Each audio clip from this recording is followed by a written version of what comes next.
안녕하세요. 내가 사랑한 미술관입니다. 지금까지 서양 미술이나 현대 미술에 관한 전시와 미술관을 주로 소개해드렸는데 오늘은 조선시대 회화에 대해 얘기해볼까 합니다.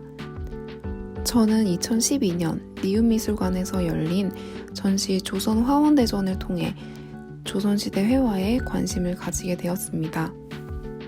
화원이란 조선시대 도화서에 소속되어 공적으로는 왕실과 조정을 위한 그림을 그리고 사적으로는 사대부나 후원자들이 요청하는 그림을 제작했던 화가들을 말합니다. 거의 10년 가까운 시간이 흐른 지금까지도 조선시대 회화를 볼 때면 이 전시가 떠오를 정도로 조선화원대전은 제게 깊은 인상을 남겼습니다.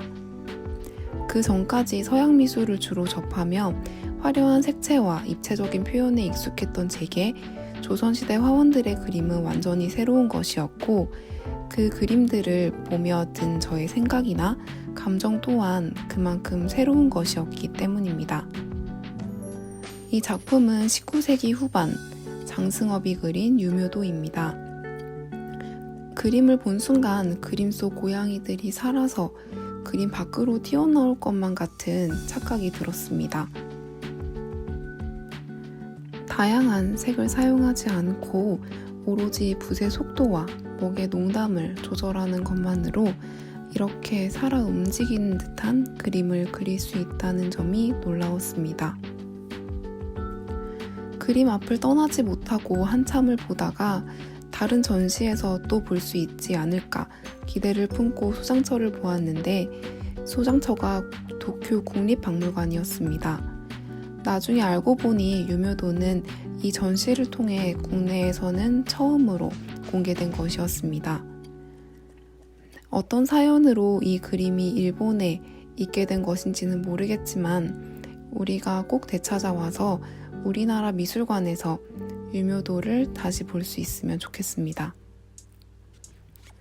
병진년 화첩은 1796년 김홍도가 그린 그림을 모은 화첩입니다. 현감 시절 머물렀던 단양의 경치를 그린 진경산수화도 몇 점 포함되어 있는데 이 그림이 그중 하나인 옥순봉입니다. 화면을 가득 채우고 있는 옥순봉의 모습도 인상적이지만 제가 생각하는 이 그림의 백미는 오른쪽 맨 아래 배와 거기 타고 있는 사람들입니다. 정말 작아서 얼핏 보면 놓칠 수 있는 이 부분은 그림의 대부분을 차지하는 옥순봉과 대비되어 위대한 자연 앞에서 인간이란 존재가 얼마나 작고 하찮은지 보여줍니다. 조선시대 산수화를 보면 이렇게 사람을 아주 작게 그려놓은 경우가 많아서 사람들이 어디 숨어 있는지 찾는 재미가 있답니다. 마지막 작품은 조선 후기 단원 김홍도와 쌍벽을 이뤘던 이인문의 송화 관폭도입니다.